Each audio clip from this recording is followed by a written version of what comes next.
Hi, my name is Melanie Allwood, and today my presentation is going to be on adults with learning disabilities and foreign languages. First, I'm going to go through the purpose of the project just by providing a small outline. Purpose of the project: reasons to learn a second language. That's what we're going to look at briefly. Then benefits of learning a second language. Barriers that any adult with learning disability could possibly face or experience or come across, or anything that would prohibit them from trying to learn a second language, and how to accommodate an adult with a learning disability who's taking a foreign language class. And we'll be looking at two adults, Andrew and Claire. Then finally, the conclusion. Reasons to learn a second language. First of all, there are many reasons to learn a second language. And learning a foreign language is not an easy task for anyone, regardless of whether or not they have a learning disability. When you decide to learn about another culture and their language, you have to start from the beginning and learn all the basics and teach your brain to think in that language when in the classroom. I'm aware of this firsthand because I've taken Spanish in high school, and it's not my first language. English is my first language. And I took French in high school. When I got to university, I took German. I continued with my French. And I found that for French and German, I had to develop a mindset to think in that language, or else I would automatically go back to my native tongue, which is English, because I'm more comfortable and that's exactly what I know how to speak. So more reasons to learn a second language. We learn another language for many reasons, like I said before. Personal desire. So perhaps we have an interest in the culture. Maybe we've always wanted to go to Spain or France or Italy. To meet school requirements. I know that some programs in university, some programs in university require that you have at least one French program or meet a second language requirement. In the States, I believe it's Spanish. To upgrade for a position at work, a lot of the government positions require that you're bilingual, so French because it's Canada. Some companies who have call center focused jobs require sometimes French, sometimes Chinese, or even Spanish. To communicate or learn your partner's native tongue, or to learn along with your children. So perhaps your child is learning French in school or Spanish, and in order to help them with their homework, you yourself have to learn the language. Or to travel. Like I said, maybe you want to go to a foreign country. Maybe you want to live in that foreign country. You would have to learn that language. Benefits of learning a second language. Now, the benefits of learning a second language: it improves English language skills like reading, and that would take place, if you have to read like a paragraph. And reading out loud improves pronunciation as well. Vocabulary, so you're using other words rather than your regular English words for another name of something, right? memory, so you're forced to remember.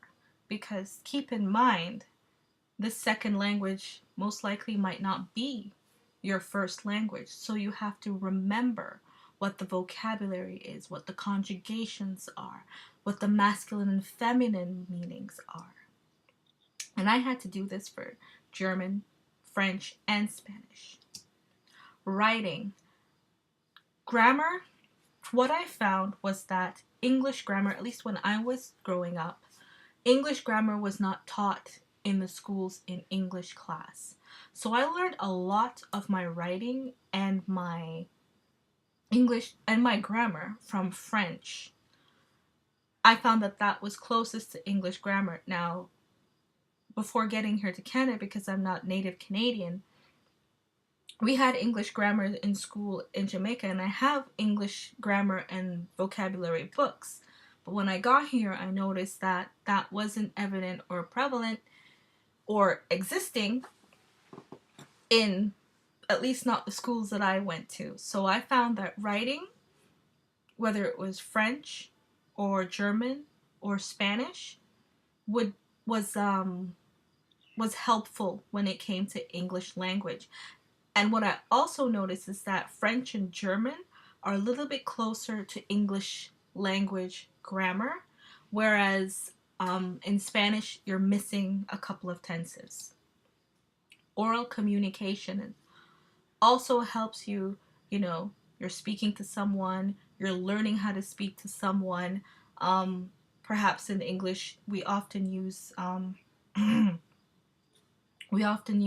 colloquial terms and slang, right? We use a lot of slang. I found that French or Spanish and German, all of them, when you're learning to speak with someone, there's, respect as well, because there are certain things you have to say madame for this person or Mrs. for this person, depending on who you're addressing. But it really improves the oral communication between you and your partner. Now, English is not an easy language to master, so it is good to know and to realize that learning other languages can help strengthen your own native tongue. Other reasons provided for learning a second language: it helps you understand other cultures and differences in other students. Most likely, if you're learning French, you're not just going to learn just the grammar, just the vocabulary. There's going to be a backstory of what it's like in France, or maybe what it's like in Montreal. It helps increase your knowledge. So rather than just knowing about your area, you're at least going globally this time, rather than, just in the little area that you live in. It helps create, and I quote, an environment of acceptance of students with disabilities by their peers. What I find is that when we're all learning a second language, we're all on the same level. We all don't know the vocabulary. We're not familiar with the grammar. We don't know how to speak to each other. So neither one of us, despite who we are, how we learn, what we do, we're all on the same level. So therefore, there's more of an acceptance within the classroom, because neither one of us is higher than the other. Now, we may learn faster or differently, or perhaps maybe even a little slower or whatever, because we don't all operate on the same speed. But for the most part, we accept each other because we're all growing and learning this language together. It helps improve your thinking skills. You have to keep, when you're trying to, for example, find the right word to fit in the sentence, the right grammatical structure within the sentence, you definitely have to think. Maybe if not in English, maybe you don't have to think so much, maybe you do, but definitely when learning a second language, you have to figure out, okay, what tense do I use here? What pronoun do I use here? What personal pronoun am I using here? Is this agreeing with the word? Is the ending supposed to be like that? And so you find yourself thinking, strategizing. Now, obviously, when you get better at it and you learn to think in that language, you don't have to think as hard anymore. But definitely in the beginning, I found that, especially when writing and wanting to get the right sentence, right? So obviously, so that you don't get anything wrong. I mean, nothing's wrong if you get anything wrong. It's a learning process. But I would spend a lot of time trying to create a really good sentence. It also helps you gain a better understanding of different cultures. And like I said before, we're all different, but at the same time, we're also learning about a new environment, a place that perhaps we might not even go to. And the only way we can learn about it or learn to understand it is through learning that language. Learning a new language is never easy, and it comes with its difficulties and challenges. Some challenges are external, and some challenges or barriers are internal. In the slides to follow, I will review some barriers that exist with respect to adults with learning disabilities when trying to learn or complete a foreign language program. Barriers. Learning a new language can bring out a learning disability student's weaknesses in decoding and encoding a language, problems they may have in their own native tongue. So this may occur when they're trying to read it and trying to understand it. They may find just a little bit of difficulty, and this may also exist whether your native tongue is English or French or Spanish or Italian. You may have the same problem there as an adult with learning disability, but you don't actually really know it until you try teaching your brain to learn something new. A disability, for example, a reading disability, may come to light when a student with the learning disability or adult with the learning disability tries to learn a new language. This would slow them down and make it difficult to meet the course requirements. Because part of the course requirements is reading and understanding what you're reading. If the instructor is not aware of the student's learning disability, it can make it difficult for the instructor to accommodate the student and assist in their learning. Basically, in a sense like this, if the student or adult with the learning disability does not come to the instructor and say, this is where I have problems, this is where I'm weak in, then when the instructor gets back the work from the assignments, they're not going to make the connection. They're going to assume that perhaps the student, isn't trying. Maybe they're lazy. Maybe they just don't know but can't say anything, or they just don't understand. But in order for this instructor to assist the adult with learning disability, they would have to know that the student has a disability. So this would make it hard to complete the course successfully, and if not addressed, then the student may be pushed to the side, right? So maybe the student may fail because they didn't communicate that. So creating and designing a foreign language program for a student who has a learning disability becomes complicated for a foreign language faculty or teacher if they are not equipped. So if they don't have the proper tools to accommodate an adult with learning disability or a student with disabilities, then it's hard to just get up and just change your style of teaching or change the way you're going to run the class because you don't have the tools to assist them. Now, a traditional language class may not have the accommodations in place for a learning disabled student. To rearrange how the class is taught so that it includes students with the learning disabilities may be difficult for the instructor to do.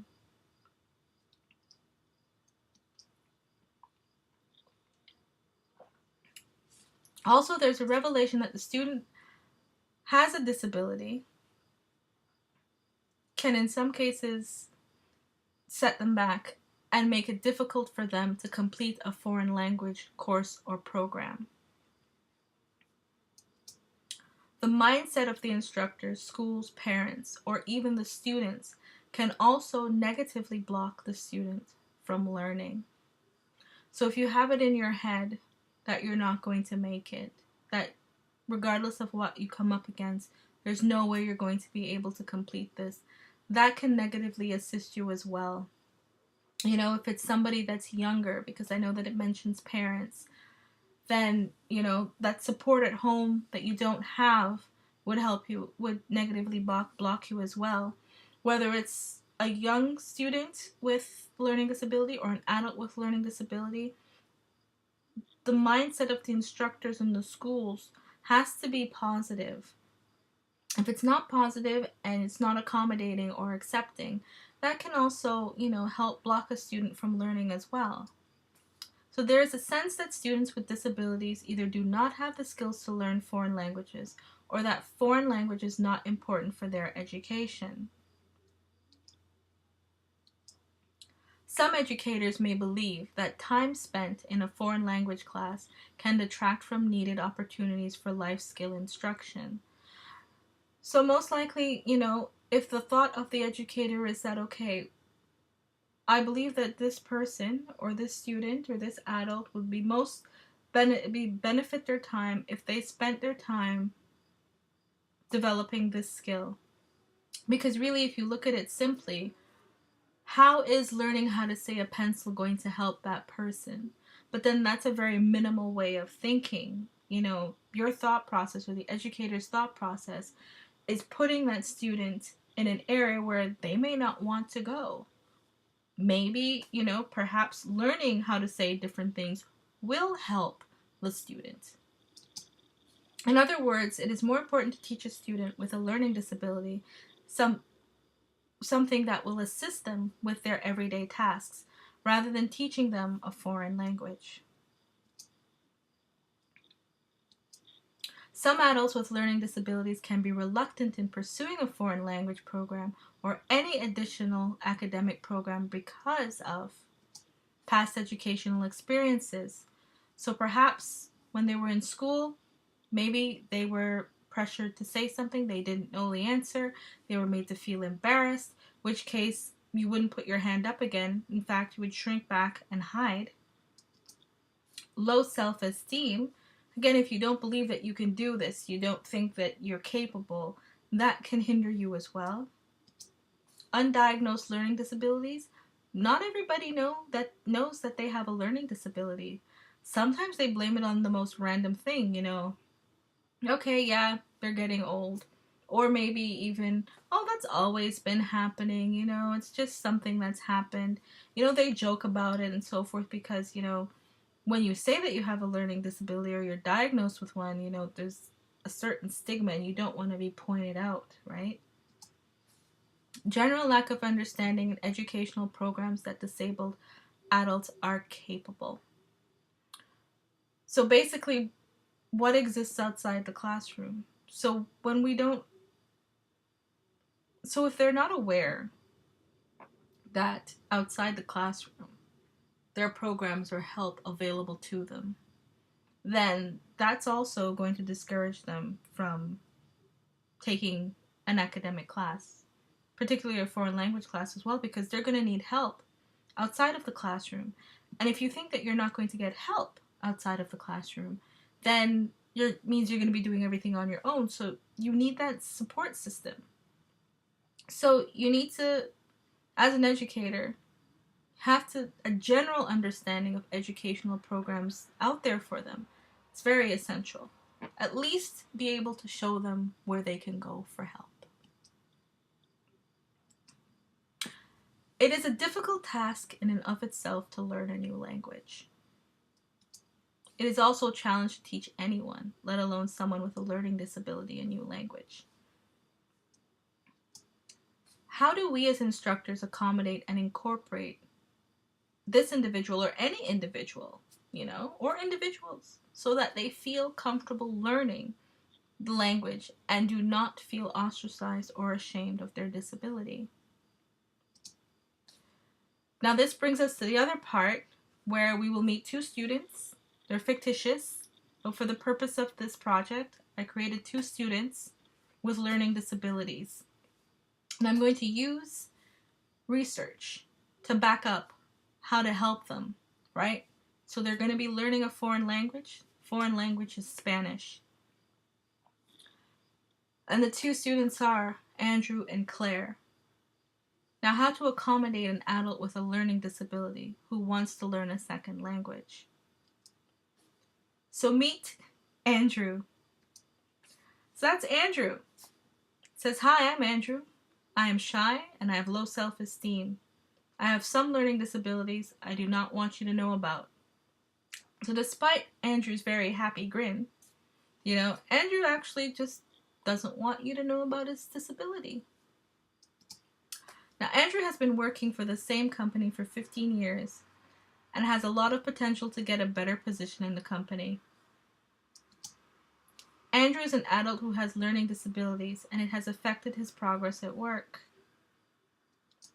It has recently become a requirement that employees upgrade themselves and learn Spanish as a second language. Andrew has had learning disabilities as a child, but has learned to mask them over the years so that they are not visible to his peers or coworkers. For the most part of his life, it has gone unnoticed. So here is the curriculum, for a regular, just a Spanish class. Basic communication and introduction. So Andrew and Claire are going to be expected to learn that. Colors, numbers, and days of the week. How to go to the bar, what to say to the bar in the restaurant, ordering drinks and food, which is important, especially if you're planning on traveling. Making hotel reservations. There's going to be grammatical structures. Rules of pronunciation. Identification of gender of nouns. Present tense of regular verbs. Irregular verbs to be, to have, to go. Because you have to learn to say, I am, he was, she is, I have, I had, I'm going. Compound structures, to want to have to, going to. Everything we use in English everyday life. Possessive adjectives, me, to, Sue. So, mine, yours, and his. So, Andrew's learning disabilities. So, Andrew has a learning disability, memory. He has difficulty recalling things to memory. Adults with learning disabilities with low memory skills would be expected to have difficulty in a variety of academic tasks. For school purposes, Andrew is going to need to learn vocabulary, for example, colors, numbers, and days of the week. As an instructor, to help out Andrew, and it would also accommodate the rest of the class, I can use a graphic organizer when teaching the vocabulary. For example, with numbers, I can use pictures and the words in English and Spanish. Like numbers, I would introduce the English and then the Spanish word. So I would be saying numbers, números. Then I would show like one marble and say one, uno. Then two marbles, two, dos. And then just hold the picture there so that the students can see that two is two marbles, but they can see the English word and the Spanish word. And then three marbles, three is tres.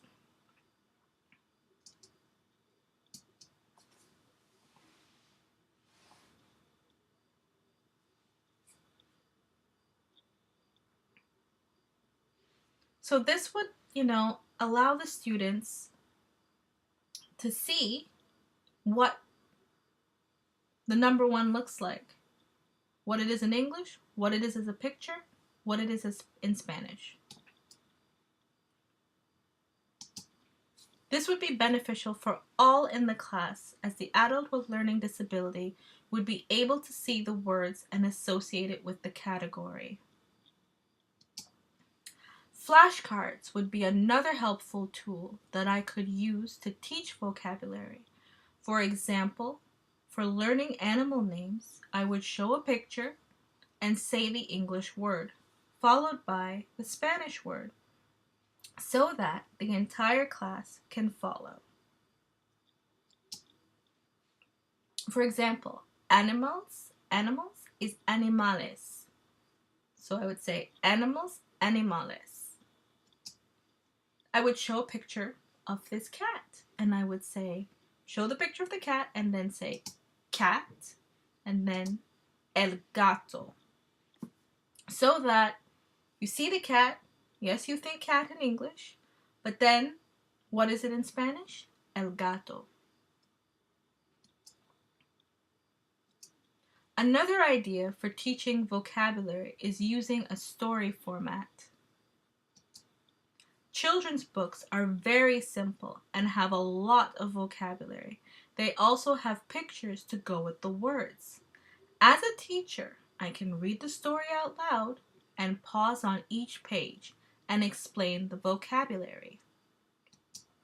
For example, Goodnight Moon by Margaret Weiss Brown is a popular children's book that is available in both English and Spanish. This video can be used as an audio since the pictures are not really all that clear. And Marian Velez, the teacher, does not stay on each page for very long, but at least the students would be able to hear what the story sounds like. So here's a clip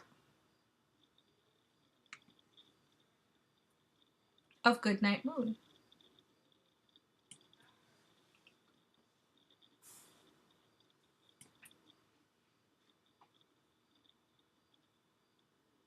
Okay, so here we go. Sorry about that.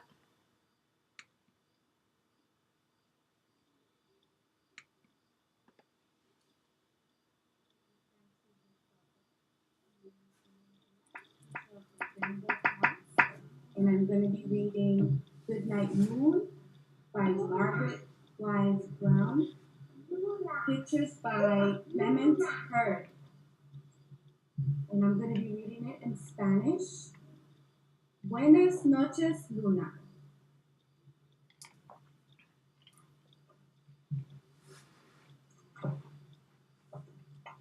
En la gran habitación verde hay un teléfono, un globo rojo y un cuadro.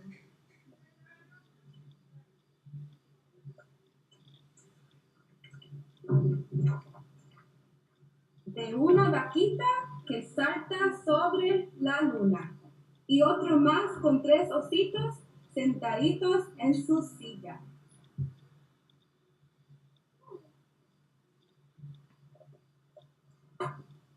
Dos gatitos juguetones, dos calcetines y dos mitones. Y una casa de muñecas y un ratón que corretea.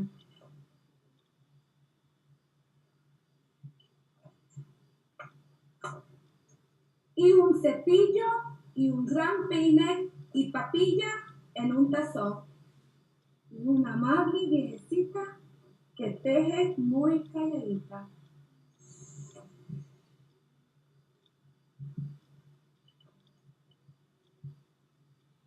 Buenas noches, habitación.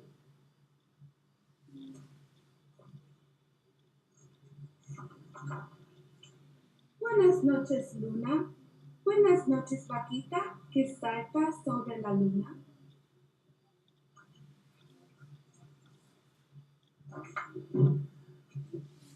Buenas noches, lamparita. Buenas noches, globo rojo.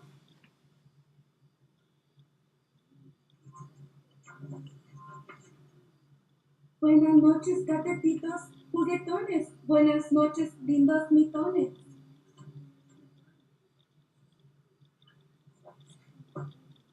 Buenas noches, relojes. Buenas noches, calcetines. Luna. Luna. Buenas noches, casita. Buenas noches, ratoncito.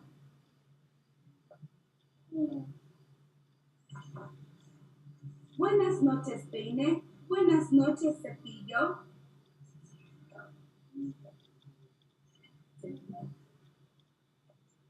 Buenas noches, nadie.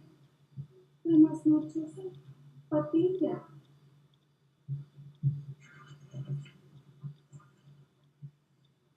Buenas noches, viejecita, que tejes tan calladita.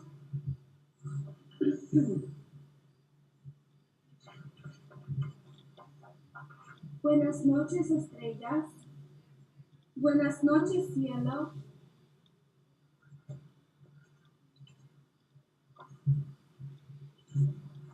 Buenas noches, ríos. Buenas noches, tiempo. En fin.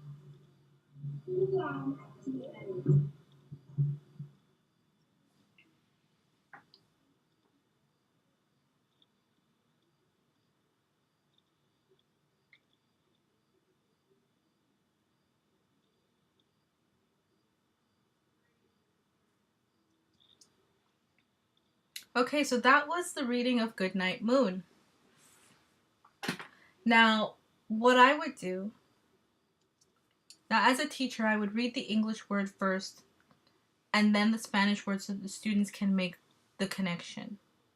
So, buenas noches, luna, good night, moon, and then I would say buenas noches, luna. Now, I would read it slower, so obviously that they can understand what I'm saying. So, good night, moon, buenas noches, luna. Now, this is a page from the book. Now, albeit I couldn't find the Spanish page, but you'll see where I'm going. Has a list of things that the child in the picture says good night to that I think would be very helpful for vocabulary. For example, on a page like the previous one I just showed, I would say the English words and again follow with the Spanish words and point to the picture. So you would know what the picture is. So good night light, I would point to the light and then say buenas noches lamparita. I would point to the red balloon and say good night red balloon and follow with buenas noches globo rojo. Point to the bears and say good night bears and then say buenas noches tres oditos. I would then follow through, same procedure. Good night chairs, say the Spanish version, buenas noches sillas.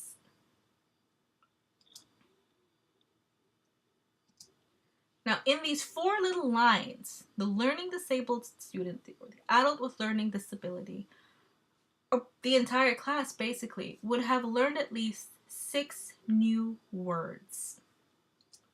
Light, balloon,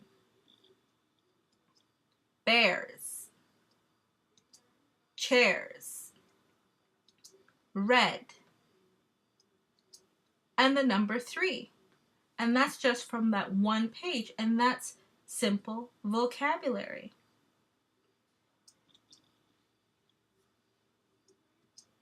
Now, keeping a journal can also help the adult who has a learning disability remember the important things.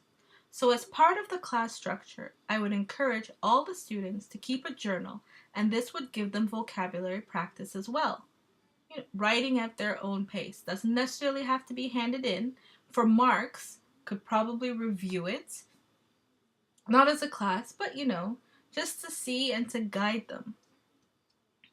Frequent repetition and review can also be a great tool in helping the adult with the learning disability remember the vocabulary. So I would keep saying, rojo or tres or oditos so that it's stays in their mind that rojo is red or oditos is bears. I would also use activity-based methods to enhance vocabulary learning.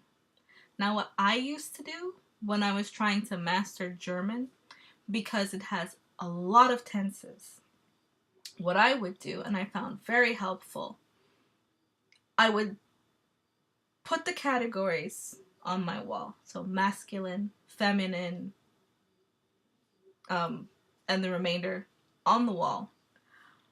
I would print out just little labels with the different masculine, the different masculine nouns or adjectives, if I remember correctly, on pieces of label paper. And then what I would do is without looking at the book, first I would look at the book to help me. But then after a while, without looking at the book, I would begin to place them in their proper order. And then I would look in the book to see if I got it right. Now that helped me a lot with German.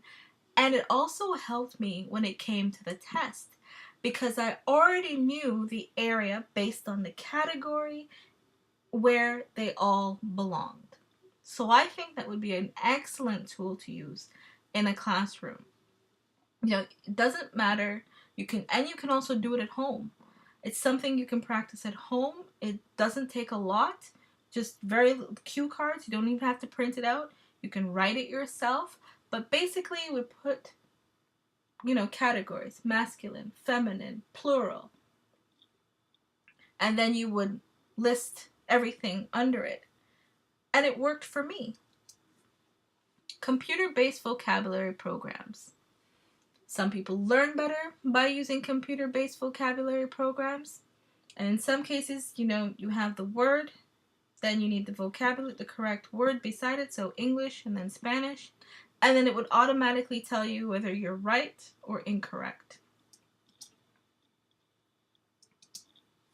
Now, Andrew is also shy and prefers to remain in the back of the class, where he will remain unnoticed.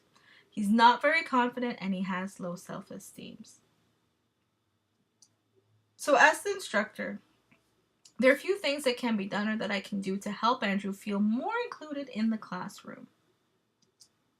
I can insist on good work. So, keep encouraging good work. I can be clear in my instructions. So make sure that, I don't use very long sentences or get very detailed. Just be clear in what I want. Be warm and accepting. So, try to make Andrew or any student feel a sense of worth, right? Just leave out the negativity, whatever it is they do. That's excellent. That's wonderful. I'm glad you're taking that approach. How about trying this as well? Rather than saying, you're wrong, this is the right way. It's almost like you're slapping them if you do it that way.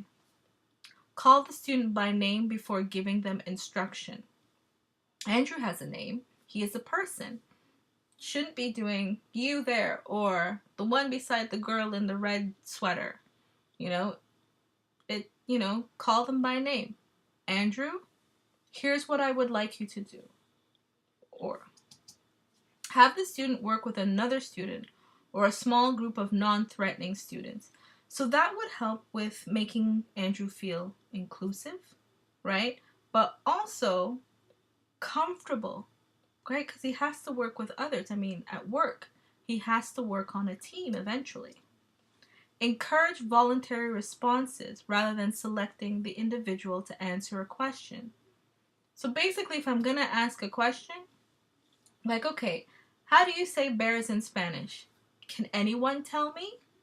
And allow them to volunteer the answer rather than saying, all right, Andrew, how do you say it? And that puts more pressure on him as a student. So everybody's looking at him. Everybody's thinking, oh my gosh, does he know it? He's feeling jittery.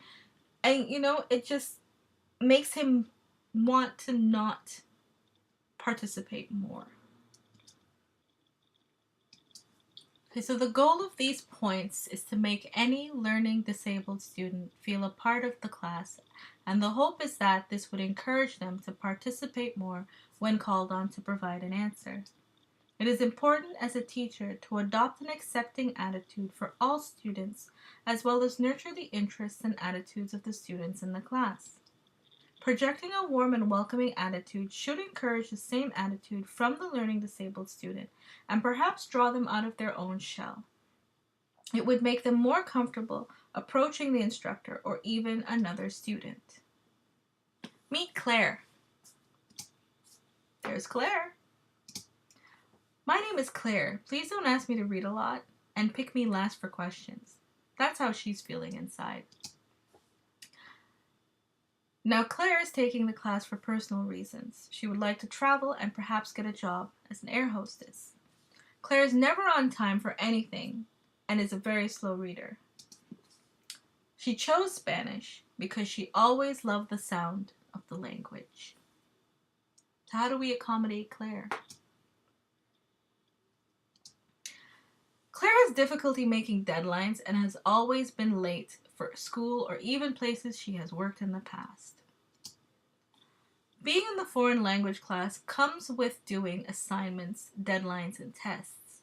To accommodate the adult with learning disabilities, so Claire, as an instructor, I can make things a little easier for them by breaking larger assignments into several smaller assignments so that there's always a sense of accomplishment. I know that I used to do that. When I had a really big task, I would break it into chunks so that it never looked as large, and then I was making progress, and before you know it, I was done the project. Providing the student with an outline of the lesson. That way, the student has a personal outline, an idea of what's going to happen next, so it doesn't catch them by surprise. Giving additional time to complete things. Nothing confuses and mixes up people more, especially adults with learning disabilities, if they're rushed and pushed for time. Give fewer problems or questions. Keep it simple. The less to answer, the better. Give tests orally so that it'll help their memory, and perhaps they're better off orally than doing it written. Allowing the student to take the test in a different setting. So perhaps in a quiet setting is better for Claire than with all her other peers. Maybe she may feel uncomfortable. Posting due dates or important assignment dates and making them visible in the classroom. So create a chart or a poster with all the important dates. So dates of tests, dates of assignments. That way, whenever they come into class, they always know what's due and when. Using pre-tests to demonstrate the format and type of material that will be covered on the real tests. So this will be preparing them for the real test. When they see the real test, they won't be as shocked, but they'll already know what they want to say. Allow note takers. So perhaps a one-page cheat sheet of all the important information needed. One of my high school teachers actually gave us that option. We had one page, front and back. We can fill it with as much information as we could that we thought we would need for the test, and we were allowed that one piece of paper. I found that very helpful. Claire sometimes mixes up letters in words like B or P or M and W, which slows her down when reading. There is a possibility that she may have dyslexia. So explain what the words mean before using them in a paragraph or sentence, right? So before reading anything, just explain. Oditos means bear. So the 3 bears, just provide a definition, use it in a sentence before you're going to read the paragraph. For example, the cow is jumping over the moon. Explain and show the action before using the words in Spanish, so the student will understand that Buenas noches, vaquita, que salta sobre la luna means good night, cow that jumps over the moon. Assign read aloud paragraphs the day before so that the student can get used to reading aloud and so that they are prepared for the following day. So it doesn't mix up Claire if you just say, okay, can you read this? And she's not prepared. Again, it would get her frustrated, perhaps, and then it would even get her flustered, and she won't be able to read the paragraph as easily. Perhaps if she read it the night before or the day before, she read it over several times, when she's seeing it again, it's not going to be so new. Ask the student if he or she would like to read aloud, but do not insist upon it. So just make sure Claire is comfortable with reading aloud, because that means everybody's listening to you. You may not feel comfortable just in case you make a mistake. Provide an audio of the passage so that the student can be familiar with the sounds of the language and would be able to connect the sound to the word. They can start and stop the tape or CD as they wish and move at their own pace. So during class, I could provide a CD version of Goodnight Moon and go through it slowly, pausing ever so often, making sure that they understand it. Have choral reading with the entire class. I believe we used to do this in French class. So we would all read together, right? And it was difficult, but we all did it. So in conclusion, despite some arguments that students with learning disabilities should be taught more life skills rather than a foreign language, I feel learning a foreign language could help enhance some of those life skills. Learning a foreign language would promote confidence, acceptance and understanding, reasoning, learning to work with others, exposure to other learning tools, and strengthen weaknesses. And that is the end of my presentation. Thank you very much for watching and have a good day.